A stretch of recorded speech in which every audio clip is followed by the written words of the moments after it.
boa tarde a todas e todos. Sejam muito bem-vindos e bem-vindas à 21ª roda de conversa da Frente Itamira de CAPES. Hoje eu vou seguir na função aqui de coordenação da roda. Quem acompanha sabe que é o Leandro quem costuma coordenar, mas hoje ele está participando de um outro evento virtual e eu vou estar substituindo ele novamente.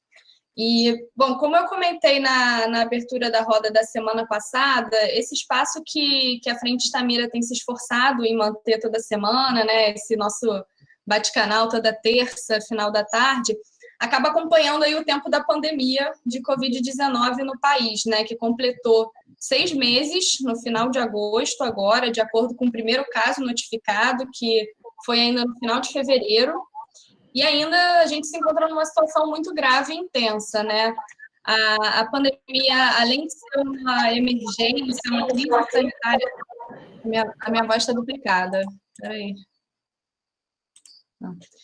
A pandemia, além de ser uma emergência, né, uma crise sanitária que afeta diversos países e sistemas de saúde ao redor do mundo todo, ela também evidencia e intensifica outras crises, né? A econômica, a política, a social, a humanitária. E aqui no Brasil, que é um país de tamanho continental, marcado por profundas desigualdades sociais, econômicas, em saúde, acaba que a gente é afetado de uma forma ainda mais drástica, né? E, além disso, a gente vem vivenciado cada vez mais o avanço das fake news, de um obscurantismo, do fundamentalismo, do anticientificismo, que dificultam ainda mais o enfrentamento dessas crises, né? Mas isso é um comentário à parte, porque daria tema para uma outra roda, né? Mas, enfim, depois de 6 meses de pandemia aqui no Brasil, deixa eu só aceitar aqui.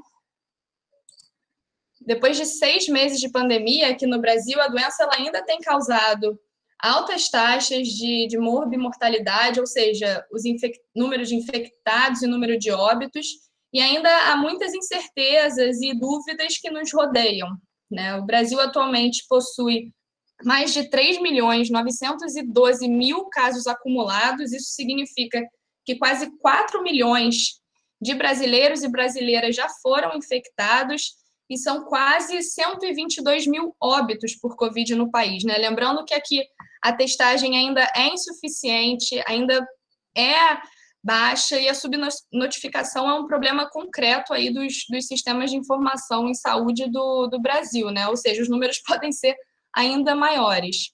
No caso, o estado do Rio de Janeiro ele é o terceiro estado com maior número de casos acumulados, são mais de 223 mil, ficando atrás apenas de São Paulo e Bahia, e é também o segundo estado com maior número de óbitos acumulados. São atualmente mais de 16 mil mortes, né? Ficando atrás apenas de São Paulo, que tem mais de 30 mil. E aí, dentro do estado do Rio de Janeiro, né, das 9 regiões de saúde do estado, essa distribuição também vai se dar de forma desigual, diversa, e assim como a própria capacidade de resposta e o acesso ao sistema de saúde por parte da população nessas regiões, né?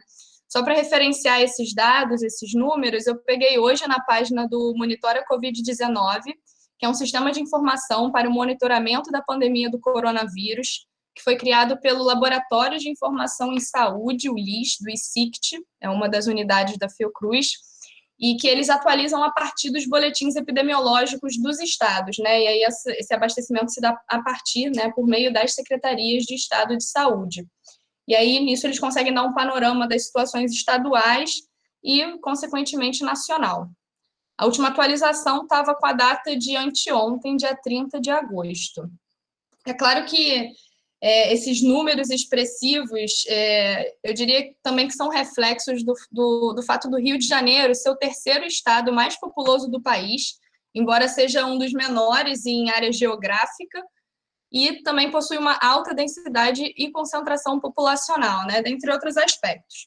Eu quis trazer esse panorama porque o tema da roda de conversa de hoje é exatamente sobre esses 6 meses de pandemia no estado do Rio de Janeiro, onde estamos, para onde vamos, e hoje teremos a participação do Alexandre Chiep, médico epidemiologista, sanitarista, que trabalha na SES, aqui do Rio de Janeiro, e, se não me engano, está na área de vigilância. Ele já participou de um encontro aqui da Frente Estamira alguns meses atrás, em maio, e discutiu sobre os desafios da vigilância epidemiológica e da biossegurança. E hoje ele retorna para discutir com a gente, para dar um panorama atual e trazer algumas perspectivas. E aí, antes de passar a palavra para o Alexandre, gostaria de passar para o Pedro, caso ele queira fazer algum comentário. Obrigado, Priscila. Vou dar as boas-vindas a todos e ao Alexandre Schepe. O Alexandre não tem muito tempo, então vou passar logo a palavra para ele. Agradecer aí a Pamela se ajudar com a apresentação dos slides do Alexandre Schepe. Alexandre, você tem a palavra para dialogar aqui com os colegas. Como eu disse para você, são colegas que trabalham ou são usuários, ou são familiares, ou trabalhadores do Serviço de Saúde Mental do Estado do Rio de Janeiro inteiro, não só da capital. Então, com a palavra, o Alexandre. Obrigado, Pedro. A nossa anfitriã agora, que foi, pelo que eu estou vendo agora, começou a fazer a apresentação, mas foi muito bem. Parabéns. Está uma ótima anfitriã. Queria agradecer muito, Pedro, o convite. Realmente hoje está muito corrido. Você vê que eu estava no carro, agora eu consegui chegar no computador para poder ficar mais tranquilo e conversar com vocês. A gente conversou um pouquinho sobre aqueles desafios naquele nosso encontro anterior. Eu vou botar alguns dados do Rio de Janeiro, vou problematizar algumas situações rapidamente, vou contextualizar em termos do cenário epidemiológico do Rio de Janeiro, qual o cenário futuro que a gente vislumbra em função do que a gente está vendo atualmente e como está essa situação nas diferentes regiões do Estado. E aí eu vou fazer uma apresentação bem curta de alguns slides, são 6 ou 7 slides no máximo, e depois a gente poderia partir para uma conversa, porque eu acho que é interessante também as pessoas colocarem suas dúvidas, seus questionamentos, para a gente poder debater, até porque é um tema muito novo para a saúde, e talvez o debate possa ser bastante interessante. Os dados que a gente vai apresentar aqui são os dados do Sistema Nacional de Vigilância Epidemiológica, tá? Eu não vou discutir com vocês aqui dados assistenciais, eu vou poupá-los, eu posso depois até passar para vocês o relatório assistencial, mas, de certa forma, os dados epidemiológicos dão para a gente uma visão interessante de como está o cenário hoje, do que a gente está vendo no Rio de Janeiro. A gente pode conversar um pouquinho do Brasil também, vou contextualizar alguma coisa do Brasil, e do que a gente espera para o futuro. A gente está falando de uma doença muito nova para o Brasil, muito nova para o sistema de saúde, muito nova também para o sistema de vigilância de saúde do país. Quando eu falo muito nova sobre todos os aspectos, em termos de definição de caso. A própria definição de caso de coronavírus mudou algumas vezes. Para vocês terem uma ideia, no início, para ser um caso de suspeito de coronavírus, por exemplo, a febre era fundamental. Quer dizer, era preciso ter febre para poder ser um caso suspeito. Isso, ao longo da epidemia, mudou, através da observação de casos, de alguns estudos publicados que mostraram que um conceito muito novo, inclusive, para a gente, a febre referida. A gente nunca considerou a febre referida como um sinal de doença infecto-contagiosa, e pela primeira vez a gente coloca a febre referida como algo que pode ser utilizado na definição de caso suspeito, e mais, alguns sinais e sintomas mais inespecíficos ainda, como coriza e alteração de olfato e paladar, que passam a ser, por exemplo, critérios de definição de caso suspeito de coronavírus. Então, isso ao longo da epidemia, isso foi mudando. E agora, mais recentemente, a gente teve algumas alterações, inclusive com alguns parâmetros radiológicos e clínicos para a confirmação de caso de coronavírus, para além do critério laboratorial. Isso saiu na mídia recentemente, inclusive mudou de uma hora para outra, nós confirmamos um número enorme de óbitos por conta da mudança de critérios de definição de casos. Então, a gente está falando de algo muito novo. A gente vê isso muito claramente, por exemplo, quando a gente avalia a curva de casos, por exemplo, de Covid, que é algo que está sendo muito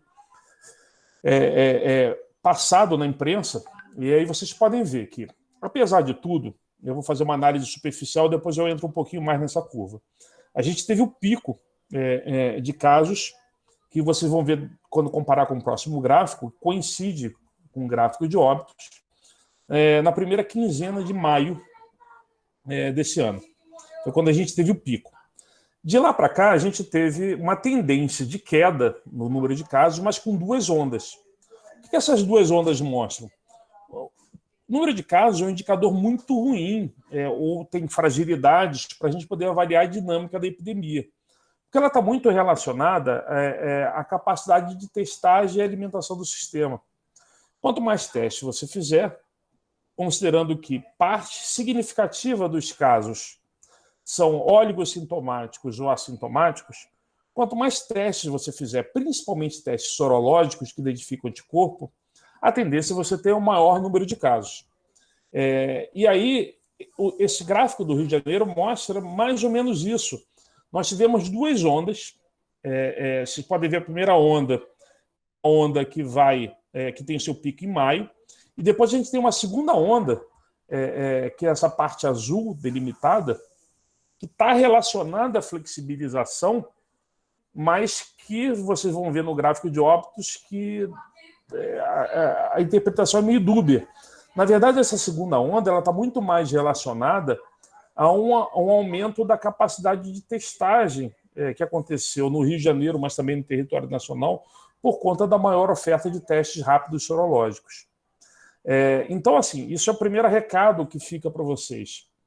Não dá para analisar a situação da epidemia de Covid no Brasil, no Rio de Janeiro ou no município, com base em somente um indicador. Vocês podem ver que o número de casos ele tem muita variação.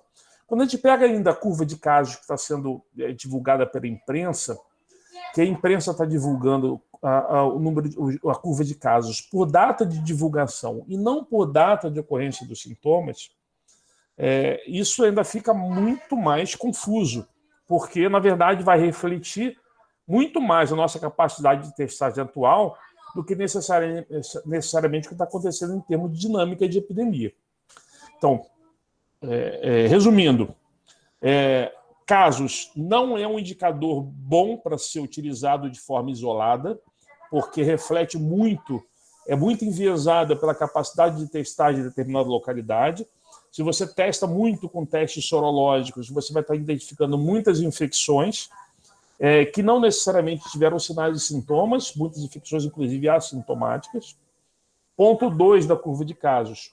A gente tem que analisar a curva de casos com todas as suas fragilidades pela data de início dos sinais e sintomas e não pela data de divulgação, como vem sendo feito por alguns órgãos de imprensa. E terceiro, não é um bom indicador sozinho, a gente tem que avaliar com outras variáveis.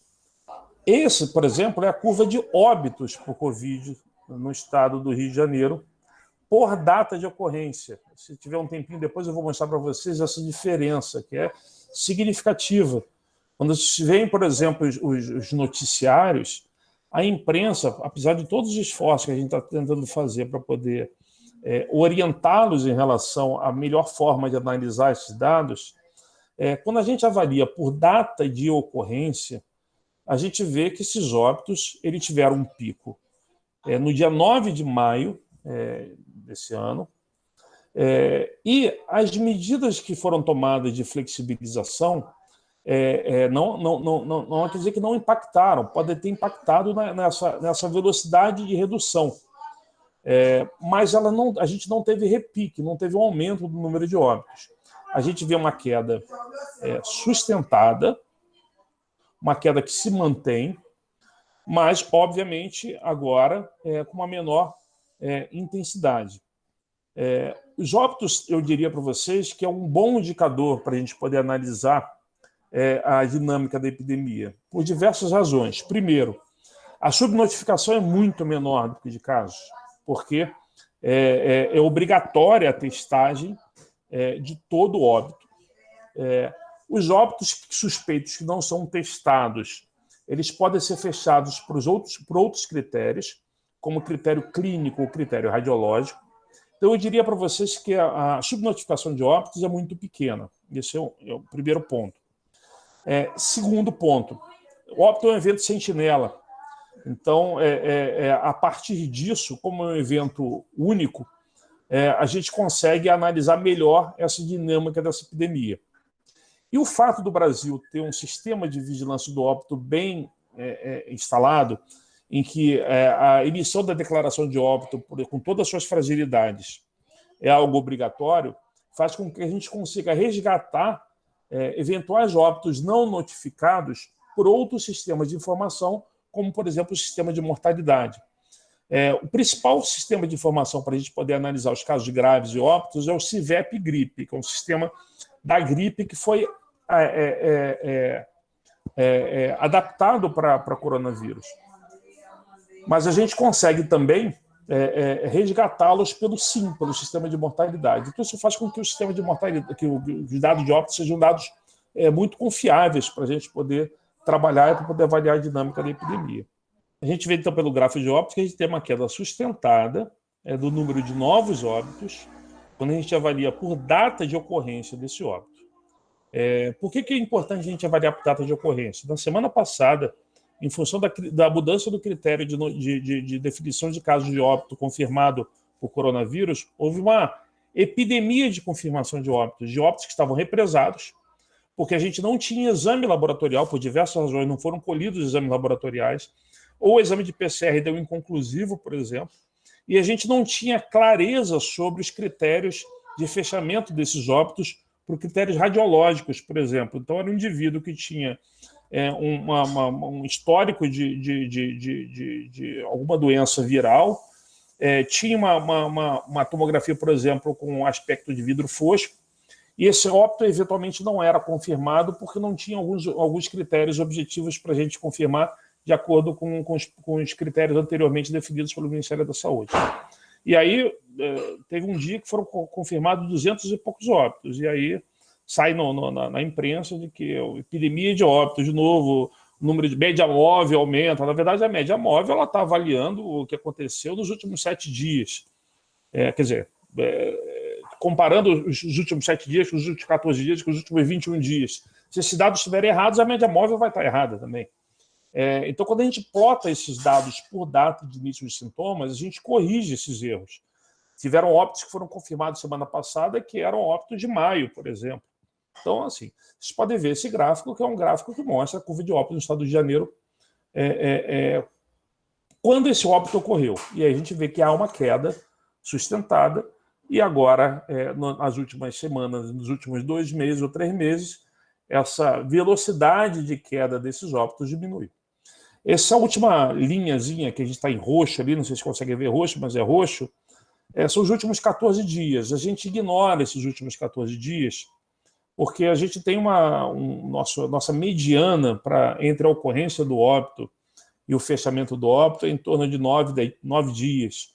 E o percentil 90 se aproxima em torno de 16 dias, 14 a 16 dias, dependendo da época.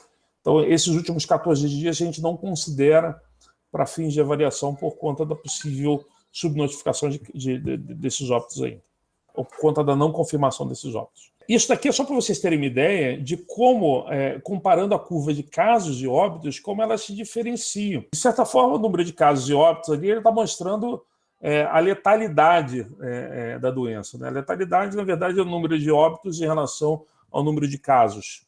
Eu, particularmente, não gosto desse indicador de letalidade, porque ele está muito relacionado, muito mais à capacidade de testagem do que à qualidade dos serviços assistenciais. Eu prefiro analisar a letalidade em função de casos graves. Mas, de certa forma, é isso que o mundo está utilizando. Então, a gente tenta mostrar para vocês como essa dinâmica acontece. Vocês podem ver que a letalidade no pico da epidemia era muito maior. Uma letalidade, você pode ver que a curva de casos se aproximava muito da curva de óbitos. Essa letalidade ela vem caindo, né? E não necessariamente porque nossos serviços vêm atendendo muito melhor, mas porque a nossa capacidade de testagem hoje é muito maior. Então, vocês podem ver que a curva de óbitos ela cai de forma significativa a partir da primeira quinzena de maio, e a curva de casos não. Por quê? Porque está refletindo, na verdade, muito mais nossa capacidade de testagem do que necessariamente a dinâmica da epidemia. Para isso, a gente utiliza outros estudos que a gente vem realizando. A gente inclusive, está publicando essa semana um estudo grande que foi realizado em parceria com a FRJ, de análise de prevalência de anticorpos e de percentual de positividade de PCR em todas as 9 regiões do estado do Rio de Janeiro, que é o que vai somando em termos de informações para a gente poder desvendar de como essa epidemia está se comportando. Mas esse gráfico só mostra para vocês que analisar de forma isolada casos não é bom. Óbitos é um bom indicador, assim como casos graves, que eu vou mostrar para vocês daqui a pouco, e que a gente precisa de outros dados para poder analisar como essa epidemia vai se comportar. Esse é outro dado interessante. Essa é uma curva de casos de síndrome respiratória aguda grave, e aí entra na síndrome respiratória aguda grave o Covid-19, outros agentes, como, por exemplo, influenza, parainfluenza, e alguns outros casos que ainda a gente não tem ainda definido o agente etiológico, por semana de início de sinais e sintomas. Então, tem 2 coisas interessantes que vocês podem ver. A curva de síndrome respiratória aguda grave, que são os casos graves, elas acompanham, de certa forma, a tendência da curva de óbitos, como eu mostrei anteriormente, e a gente está vendo agora, nos últimos 3 meses, um aumento proporcional, significativo de outros agentes etiológicos. No pico da epidemia de Covid, a gente chegou a ter 70% dos casos de síndrome respiratória aguda grave relacionados à Covid.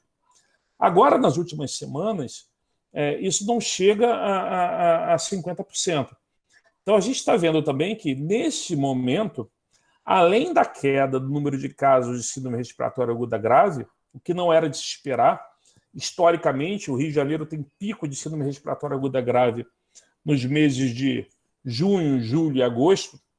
A gente tem uma queda agora e tem um aumento proporcional, um aumento significativo e proporcional de outros agentes etiológicos, e aí chama muito a atenção, não está nesse gráfico, mas o aumento por influenza, que é o que a gente vê em todos os anos. O pico de influenza nesse período que a gente está agora do inverno, que é quando a gente tem uma sazonalidade muito bem marcada do vírus influenza. Quando a gente vê essa distribuição dos casos de óbitos por faixa etária, aí chama muita atenção. Os casos eles estão muito, muito concentrados na população jovem e adultos jovens. A maioria dos casos ocorrem em jovens e adultos jovens, que é quando a gente tem o maior percentual da população e também a população com maior mobilidade. Então, os nossos dados de soroprevalência, os estudos de soroprevalência mostram claramente isso.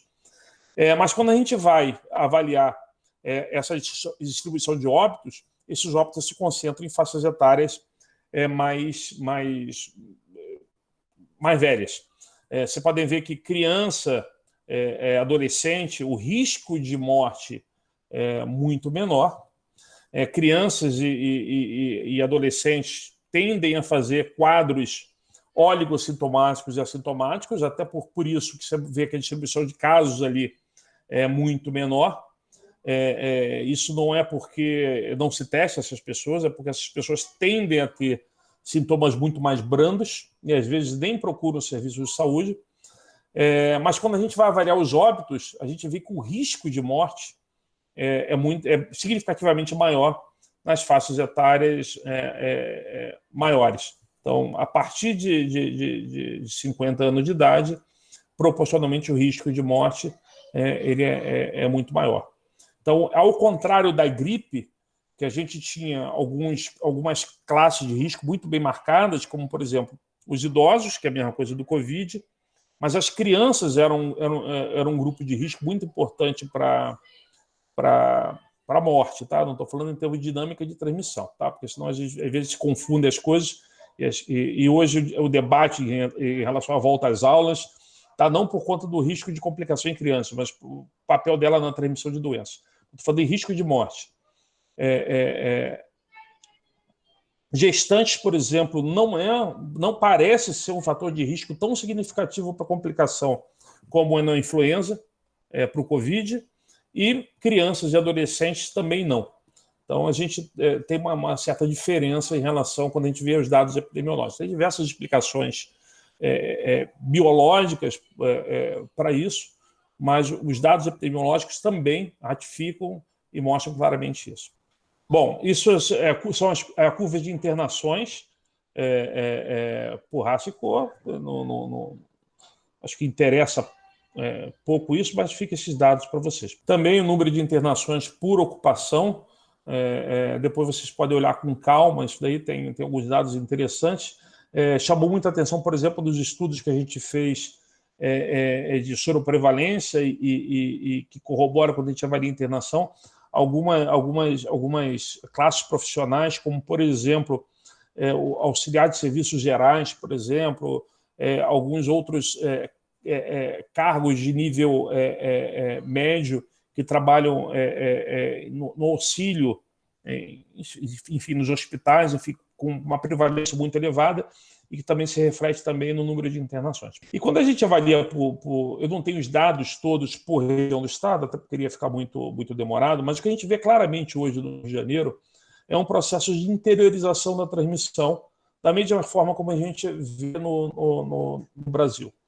Logo no começo da introdução, foi falado o Rio de Janeiro é o terceiro maior estado em termos de número de casos, é o segundo estado em termos de número de casos e o terceiro em termos de população. Por quê? A epidemia começou aqui no eixo Rio-São Paulo e basicamente Manaus. Foram os epicentros iniciais da transmissão de Covid aqui no Brasil, mas basicamente Rio-São Paulo. Logo depois desse pico da transmissão aqui no Rio-São Paulo, a gente começou a observar um processo de interiorização da transmissão. Hoje, a gente tem taxas de transmissão mais elevadas no interior do estado, Minas Gerais, por exemplo, é um exemplo, Goiás, um exemplo, Nordeste é um exemplo, e o Rio e São Paulo, cenários um pouco diferentes. Rio ainda é um pouco diferente de São Paulo, porque esse processo de interiorização no Rio de Janeiro é um pouco diferente de São Paulo. O Rio de Janeiro tem menos de 20% da população dele no interior. Mais de 80% da população do estado do Rio de Janeiro está localizada nas regiões da grande região metropolitana, que envolve Baixada Fluminense, Rio de Janeiro, Niterói, São Gonçalo e Itaboraí. Diferente de São Paulo, que tem um interior com cidades muito populosas. Aqui no Rio de Janeiro são poucas as cidades do interior muito populosas. Itaboraí com 200 e poucos...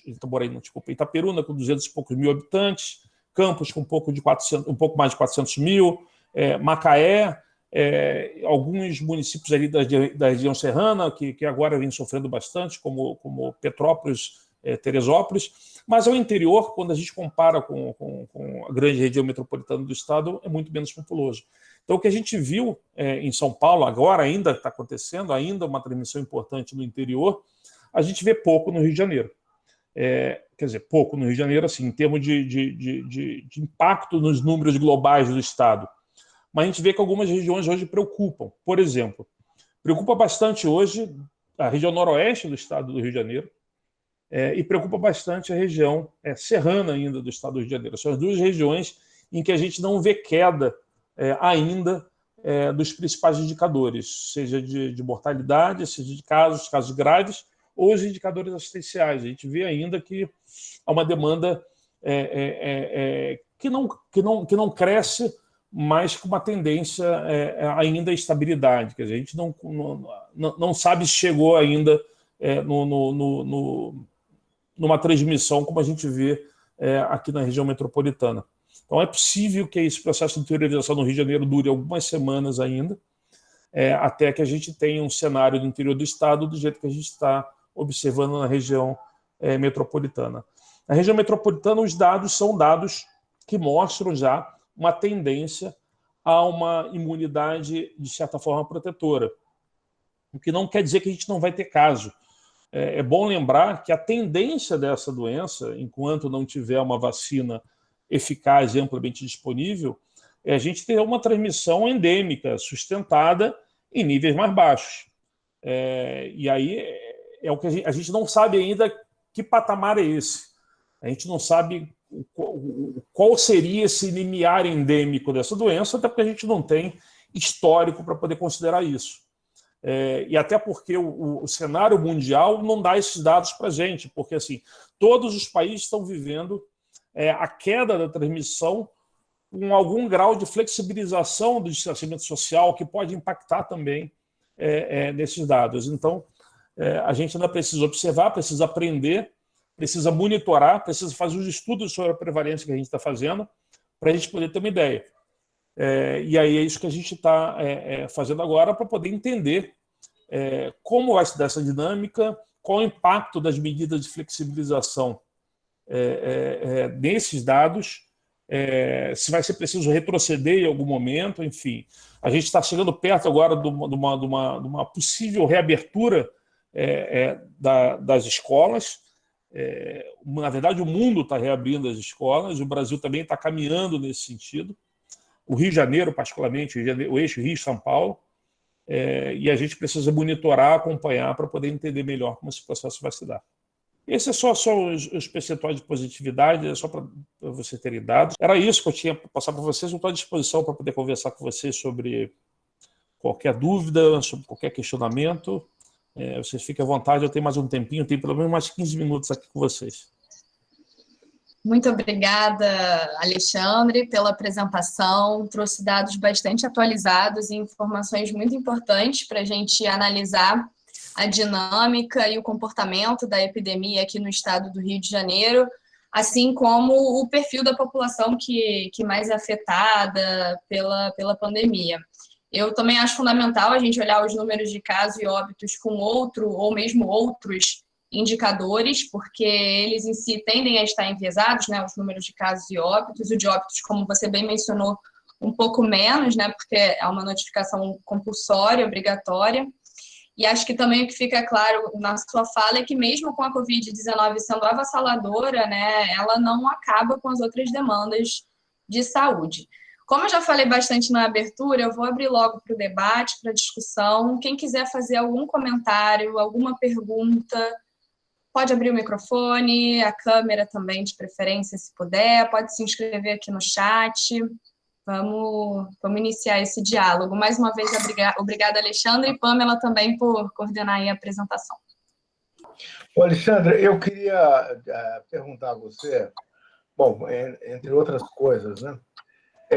Vocês estão fazendo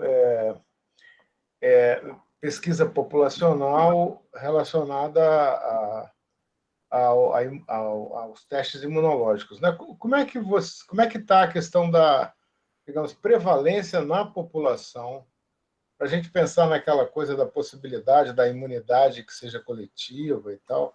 Como é que são os dados do Rio de Janeiro para isso? Pois a gente fechou semana passada o terceiro ciclo. Na verdade, a gente está fazendo por ciclo, até para a gente poder depois fazer uma comparação evolutiva. A gente está publicando amanhã os dados. Alguns locais com prevalência de anticorpos já beirando 40%. Tá? Então, a gente não sabe o que é imunidade de rebanho ainda, ou imunidade coletiva. Até porque a gente não sabe qual o percentual de pessoas também que não têm anticorpos e que talvez tenham algum tipo de proteção cruzada, como alguns estudos já sugerem, por conta de outros coronavírus. Esse estudo ele está sendo conduzido com o professor Tanuri e o Bedronho, que vem ajudando a gente na coordenação desse projeto. E ele envolve a realização dos testes rápidos, os testes rápidos e os teste molecular e o teste de bancada. Na verdade, acho que a gente está usando o ELISA mesmo. Os 3 testes são realizados em todas as pessoas que participam do estudo. E foi definido uma amostragem por região, que é, de certa forma, representativa de cada região. Então, são dados bem interessantes que vão ser divulgados essa semana, que vai mostrar por região do estado do Rio de Janeiro como está esse perfil tanto de positividade nos testes de biologia molecular, que são interessantes porque, em tese, se você tem um percentual de positividade maior no teste de biologia molecular, está mostrando uma infecção muito mais ativa ali.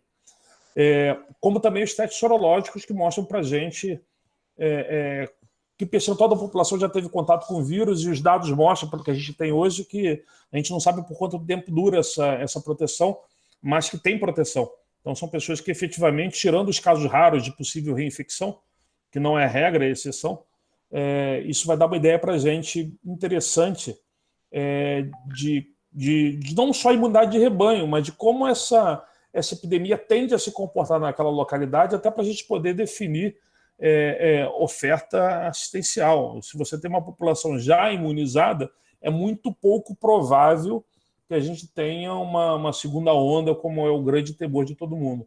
Eu tenho esse dado já agora, já estão sendo finalizados, a gente imagina que entre amanhã e depois de amanhã eles já estão sendo disponibilizados. Bacana, Alexandre, parece que vai ser um estudo e tanto. Compartilha depois com o Pedro para ele divulgar. Depois a gente pode mandar para vocês em primeira mão, me comprometo. Então, logo esse divulgado deve estar saindo amanhã, imagino. Amanhã ou depois. Maravilha. Excelente. Mais alguém, pessoal, com alguma questão, algum comentário? Tem aqui alguns comentários da Jaqueline no chat, informações importantes e apresentação diferenciada. Bom, se não tiver ninguém, eu vou seguir. Alexandre, eu queria comentar... Eu também quero fazer um depois. Eu queria que você comentasse sobre a coisa da tendência mesmo. É um pouco assim, a tendência em relação à reabertura, a tendência em relação à flexibilização. E aí é claro que o Rio de Janeiro é um estado que não é um estado isolado, e ele fica aqui na região mais populosa do país. Como é que você vê isso em relação ao estado do Rio e ao país como um todo, né? Quer dizer, há uma diminuição dos óbitos, essa diminuição é sustentada, a pressão sobre o sistema de saúde também diminuiu, não é isso? A pressão de internações, etc., né? Mas como é que você vê como tendência? Porque também, quando tem a flexibilização, reaparece, não é isso? Embora vocês estão indicando o óbito pela data, né? Pela data da ocorrência do evento, sempre existe, após uma flexibilização, na Europa está acontecendo isso também, um aumento de ocorrência de óbitos, né? Não exatamente igual em todos os lugares, ao contrário, são muito diferentes. Por exemplo, alguns países europeus agora estão novamente falando em fechar a fronteira, fechar temporariamente. A Inglaterra está discutindo a possibilidade de uma quarentena curta para poder segurar a possibilidade de nova ampliação dos casos. Ou seja, então, eu queria... É meio uma pergunta meio geral de tendência mesmo. Como é que você está vendo essa tendência para aqui, para o estado do Rio? Você que lida diretamente com os dados, né? Com os dados, com a questão da imunidade. Por exemplo, 40% que você falou é para o estado inteiro ou não? Algumas cidades? Não, algumas cidades. Algumas cidades chega a 38% em algumas localidades, algumas amostras que a gente fez. Muito impressionante. Mas diga, entendeu? A pergunta é mais uma pergunta mais geral, de tendência mesmo. Havia uma preocupação muito grande com o início da flexibilização. Os dados que a gente tinha, inclusive alguns dados não só epidemiológicos, mas dados de estudo de soroprevalência, até porque a gente continua, esse estudo que a gente faz com a FRJ não é o único, a gente tem um estudo de soroprevalência também em hemodoadores. Já mostrava, por exemplo, uma característica interessante de que a prevalência em pessoas de menor escolaridade, a gente avaliava só por escolaridade, tá? A gente, sexo e tal, mas a gente não avaliava por faixa de renda, mas menor escolaridade, a prevalência já era maior do que no público de maior escolaridade. Muito provavelmente já mostrando a dificuldade que essa população de menor escolaridade tinha para adotar as medidas de distanciamento social. Isso foi uma das conclusões que a gente teve, uma das hipóteses que a gente teve no estudo. Então, é possível que essa nossa flexibilização tenha sido diferente, esse nosso distanciamento no Rio de Janeiro, mas talvez no Brasil, tenha sido diferente de alguns outros países da Europa, por questões culturais, por diversas outras questões. O fato é que havia uma preocupação muito grande que, com flexibilização do distanciamento, das medidas de distanciamento, a gente pudesse ter um repique importante de casos graves e óbitos. E a gente não observou isso ainda. Seja porque talvez a população de maior risco de complicação ainda esteja, de certa forma, se protegendo, a gente não tem como afirmar nem que sim, nem que não, até porque talvez o indicador de casos, que seria o indicador mais sensível para a gente poder avaliar isso, não é um bom indicador, porque a gente não testa todo mundo, seja porque a gente realmente já teve uma exposição muito grande da população e a gente, mesmo com a flexibilização, por conta, não ainda de uma imunidade de coletiva, de rebanho, mas por conta de uma alta prevalência de indivíduos já protegidos, seja diretamente por conta de uma infecção passada, seja somada a algum tipo de imunidade cruzada, já não sustenta uma transmissão no mesmo nível e não permite uma segunda onda como a gente vê em outros países. Muita da segunda onda que a gente vê em alguns países está muito relacionada também ao processo de interiorização também, né? O que a gente tem que avaliar claramente e talvez a gente não tenha essa resposta ainda, qual é o risco de uma segunda onda na mesma localidade? Porque quando a gente fala de país, a gente tem que entender melhor como é essa dinâmica de transmissão no país. Por exemplo, a gente está tendo agora uma segunda onda no Brasil. Essa segunda onda no Brasil ela está relacionada à interiorização da epidemia, pegando estados populosos como, por exemplo, Minas Gerais, depois de sair do eixo Rio-São Paulo. Agora, qual é efetivamente o risco de uma segunda onda, considerando, por exemplo, o cenário do Rio de Janeiro, que após a flexibilização parcial, a gente não viu um repique importante. A gente também não viu... A queda de número de óbitos também desacelerou, mas a gente não viu um repique. Então, a impressão que eu tenho é que a gente vai manter ainda, por conta também do processo de flexibilização que vai acontecer, seja por decisão governamental, seja por conta da decisão da própria população, a gente vai ver uma desaceleração desse número de óbitos, que hoje está em torno de 20, 25 óbitos por dia ainda no estado do Rio de Janeiro. Que eu diria que não dá para dizer que isso é um limiar endêmico. Isso é muito mais elevado do que qualquer outra epidemia que a gente pode imaginar. Então não dá para dizer que é um número confortável para a gente poder dizer que estão no limiar endêmico, porque não dá para a gente considerar que 20, 25 óbitos por dia é uma situação normal para qualquer doença que seja infecto-contagiosa, né? Não doença crônica não transmissível. Obrigada, Alexandre. A Jaqueline, ela se inscreveu aqui pelo chat. Jaqueline, a palavra está com você. Obrigada. Dois comentários super interessantes da sua apresentação. Você trouxe uma coisa diferente, que é falar sobre o pessoal que trabalha na higienização dos hospitais, número de casos. Até porque eu acompanhei um familiar numa internação e vi que eles não têm treinamento.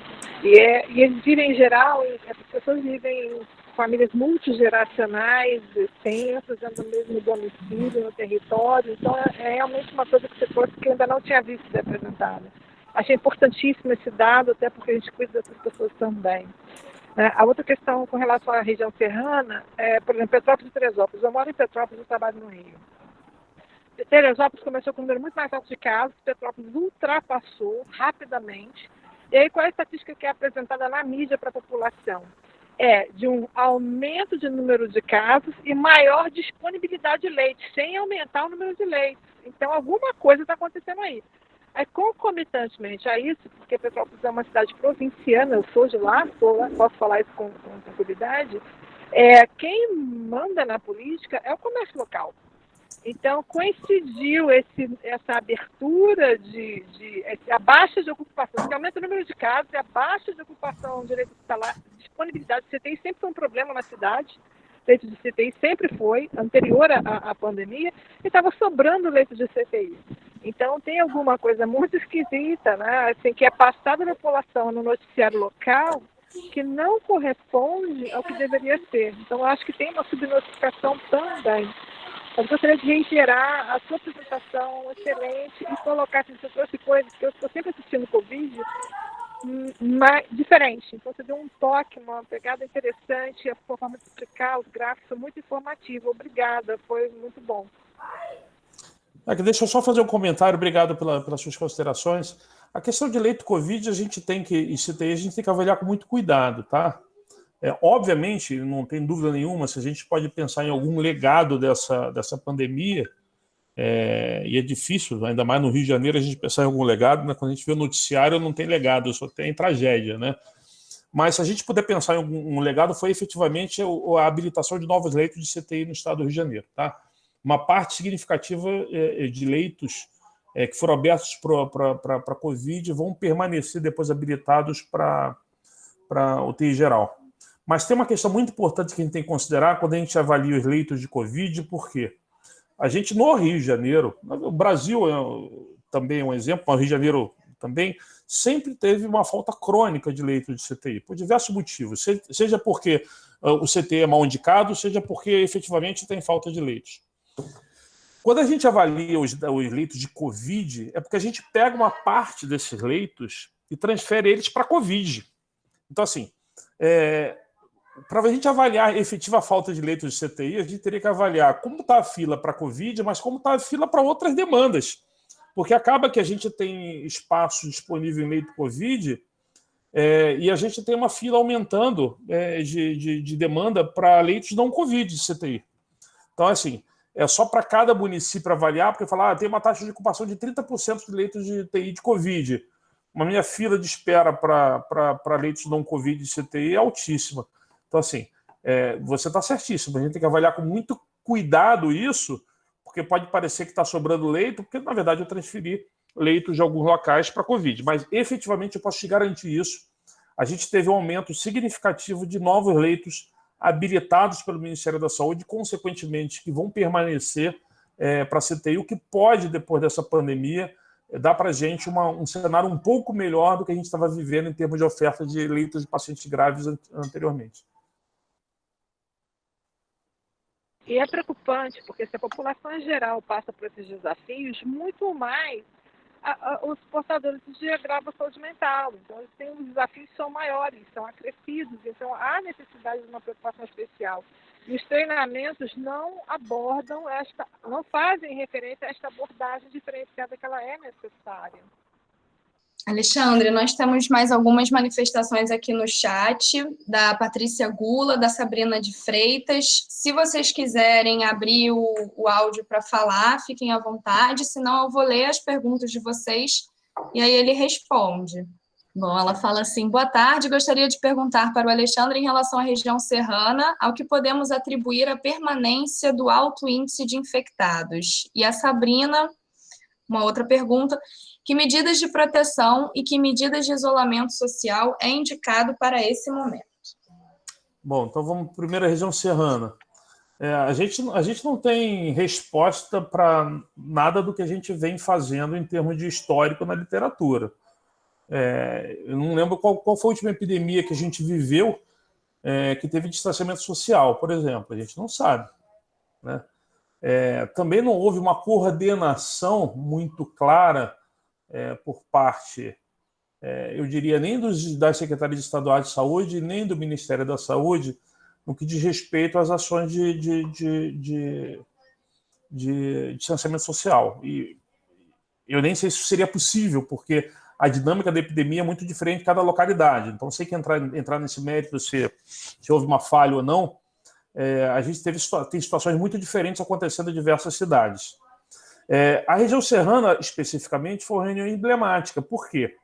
Quando a gente começa a transmissão aqui no Rio de Janeiro, em fevereiro, na verdade, a gente faz o pico. A gente começa em fevereiro, começa a aumentar de forma significativa em março, a gente faz o pico em maio, na primeira quinzena de maio. Quando a gente começa a transmissão aqui, a região serrana entra e fecha a fronteira. Não sei se vocês lembram disso. Ninguém entrava e ninguém saía da região serrana. Isso é bom por um lado, porque você posterga a entrada do vírus. Por outro lado, quando o vírus entra, coincide com o inverno, que é o período de maior risco de transmissão, historicamente, de transmissão de vírus respiratório no Rio de Janeiro. Não estou dizendo que estava errado o que foi feito, não. Na verdade, o mundo fazia, o mundo cobrava, a imprensa cobrava, a população cobrava e as pessoas tomavam essas decisões.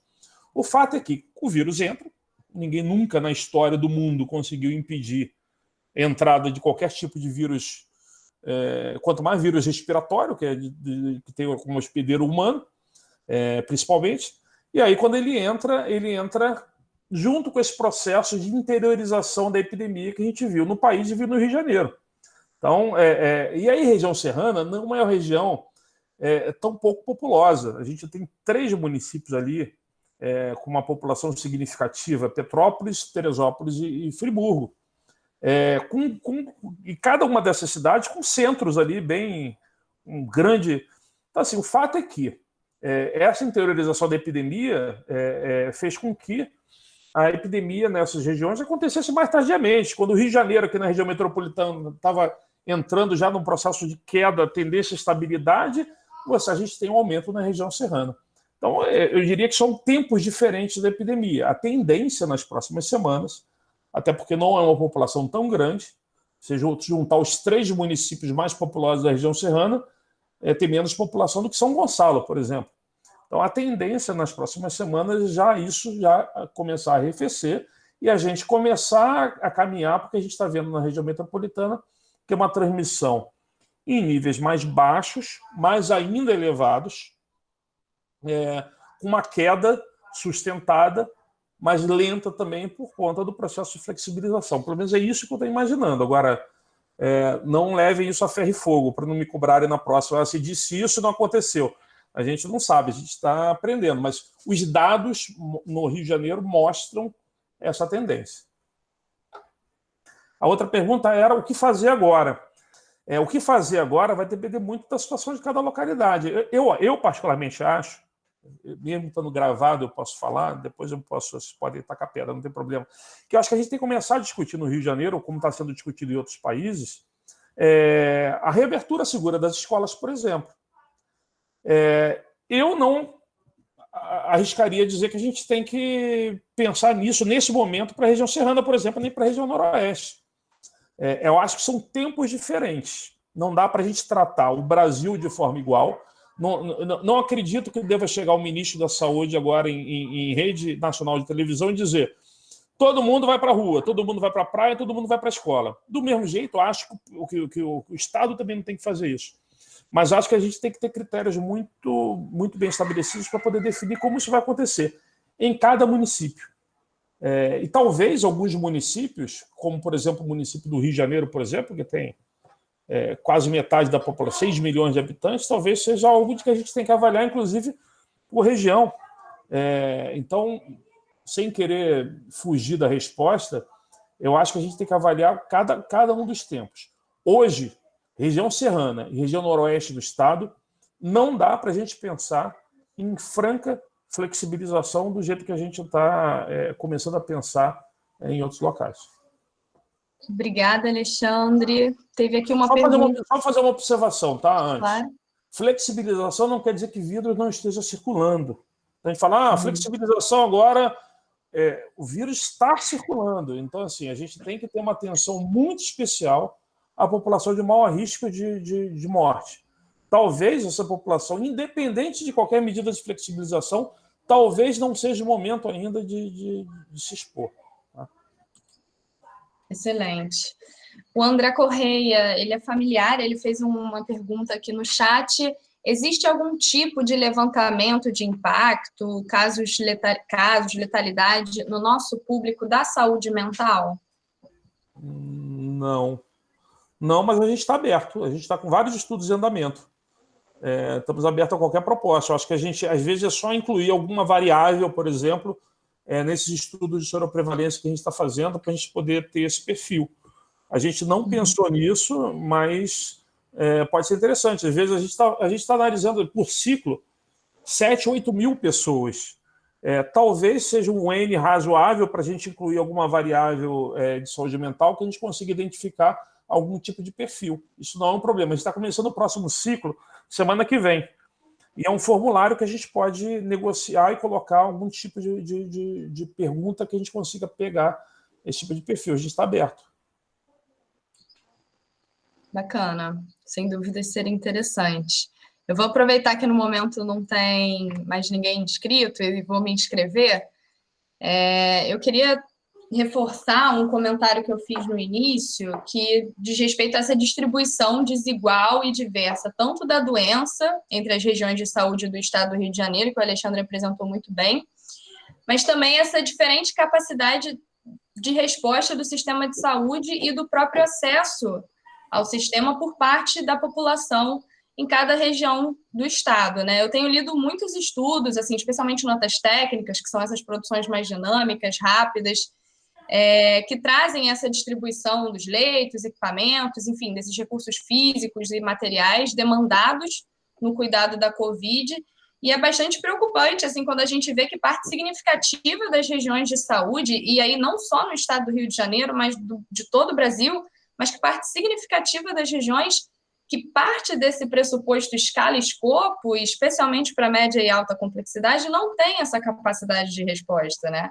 Teve uma nota técnica que eu gostei bastante, que ela sugere, assim, 3 cenários, que não é necessariamente um desenho, na verdade não é mesmo, não é nem necessariamente, não é um desenho diferente das regiões de saúde, no caso ela era aqui do estado do Rio, mas pensar em outros municípios polos, assim, porque como a Jaqueline comentou, a gente tem, e você também, Alexandre, a gente tem uma concentração, e aí, evidentemente, nos municípios que vai ter maior população, maior quantitativo populacional, densidade populacional, enfim, recurso financeiro, concentração também de recursos humanos, desses recursos físicos, enfim, e que às vezes podem ou não conciliar, né, serem proporcionais às demandas, né, aos números de casos infectados, de óbitos, enfim. Eu achei bastante interessante essa nota que propõe esses outros municípios polos, assim. Acho que fica aí também algo que a gente pode começar a pensar. Você caiu. Ah, meu Deus. Até onde vocês ouviram? Não, deu para ouvir. Deu para ouvir. Você está certíssima. Assim, eu vou falar da realidade do Rio de Janeiro, eu não conheço a realidade do Brasil todo, mas eu imagino que o Brasil deva ser semelhante. Imagina, se a gente tem essa dificuldade no Rio de Janeiro, que é um dos menores estados do país, com uma das maiores da população, imagino que deva ser isso no Pará, no Amazonas. Só 32% das regiões de saúde do Brasil tem essa possibilidade. No Rio de Janeiro, para você ter uma ideia, por exemplo, o indivíduo que faz um exame em Volta Redonda, ele tem que ser transportado para cá para poder ser processado no Laboratório Central do Nutres ou da Fiocruz. Então, só para você ter uma ideia, a gente não consegue nem no Rio de Janeiro ter os polos de vigilância. Polos assistenciais também, isso é outro problema, porque também farinha pouco, meu pirão primeiro, né? Eu tenho leito na minha cidade, numa pandemia de Covid que a demanda é altíssima. Como que fica esse arranjo regional também quando você tem escassez? Então, eu concordo com você em gênero, número e grau. O Rio de Janeiro, quando a gente compara com São Paulo, por exemplo, para a gente o cenário é pior ainda, porque o São Paulo ainda tem grandes municípios no interior. A gente tem o quê, por exemplo, na região serrana? Itaperuna, mais nada. Na região norte, a gente tem Campos, porque Macaé fica quase aqui na Baixada Litorânea. Quando a gente vai para a região do Médio Paraíba, a gente tem ali Volta Redonda, que é uma cidade de 200 e poucos mil habitantes. Não dá para dizer que é uma cidade enorme, que vai conseguir pegar uma região toda. Então, a gente tem problemas hoje graves em termos de regionalização da saúde, que impacta diretamente na oferta, principalmente de média e alta complexidade, que é um problema, impacta nas ações de vigilância em saúde. A gente não tem, por exemplo, laboratório de saúde pública. Tudo vem para aqui, para o Rio de Janeiro. Então, é a hora da gente pensar nisso para a gente poder garantir uma maior equidade de acesso, enfim. É um desafio enorme. Tomara que, assim, a tragédia que a gente viveu e que a gente teve pontos positivos e negativos na resposta, a gente pense numa preparação que, de certa forma, garanta uma resposta muito mais ágil e uniforme. Obrigada, Alexandre. E que a gente aprenda, né? Porque, assim, embora a Covid-19, né, o novo coronavírus, de fato seja novo, a gente ainda tem muitas dúvidas e incertezas quanto a como lidar e como é a própria dinâmica ali do vírus, é uma tendência, assim, dos modos de adoecer e morrer da contemporaneidade, né? Juntamente aí das doenças crônicas. E daqui a pouco vai voltar a ebola, daqui a pouco vai voltar... Dengue e chikungunya não sumiram. Não somem. Eu vou pedir para vocês, gente, que já estão me chamando numa outra reunião. Tinha mais 3 uma minutinhos. Pode ir lá, vamos lá. Tá, a Sabrina de Freitas fez mais um comentário aqui, mais uma pergunta no chat. Queria entender por que, apesar da região da Baía de Ilha Grande, a BIG, ter aparecido com um número elevado de casos, não foi destacado pelo Alexandre. Ela está trabalhando agora em Angra dos Reis. Não foi destacado assim. Na verdade, esse processo de interiorização já aconteceu para a região da Baía de Ilha Grande. A gente não está vendo agora como uma região de maior risco para o futuro. Na verdade, ela teve um número de casos muito significativo, quando comparado, inclusive, à população, do mesmo jeito que a gente viu na região da grande região metropolitana. Eu destaquei a região serrana e a região noroeste porque, no processo de interiorização, são as regiões que agora estão sofrendo. Se fosse um mês atrás, eu estaria falando para você da região norte, que era o que estava preocupando no momento. Da região norte, isso migrou para a região serrana. Eu imagino que a região serrana atrasou por conta do que a gente conversou anteriormente. E a região noroeste, historicamente, é uma região, quando a gente pega as arboviroses também, é a última a ser afetada. Mas a região da Baía de Ilha Grande é uma região pequena, são só 3 municípios, né? Sofreu bastante, mas são 3 municípios, tirando Angra dos Reis, Mangaratiba e Paraty, são municípios relativamente pequenos. Então, eles entraram no bolo ali da epidemia do Médio Paraíba, que aconteceu o pico deles aproximadamente um mês depois do que aconteceu na região do Médio Paraíba, e a gente já passou pelo pico também dessas regiões. Perfeito, Alexandre. Realmente é muito dinâmica, assim, onde afeta hoje, onde vai afetar daqui a um mês, né? Afetar mais. Daqui a um mês a gente faz uma outra conversa, acho que a gente vai ter um cenário bem diferente do que a gente está hoje. Muito provavelmente. E aqui, mais uma entusiasta da ideia, Jaqueline, perguntou: podemos esperar a inclusão de algum indicador para nossos usuários dos serviços de saúde mental? É só propor. Pode propor. Pode me mandar, o Pedro pode mandar para o Zap, Pedro. A gente inclui lá o... Pode mandar. Pode mandar. Qual é o tipo de pergunta que a gente vai fazer para o entrevistado para a gente poder ter algum tipo de variável, algum tipo de informação interessante sobre... Então, eu acho que pode fazer uma pergunta sobre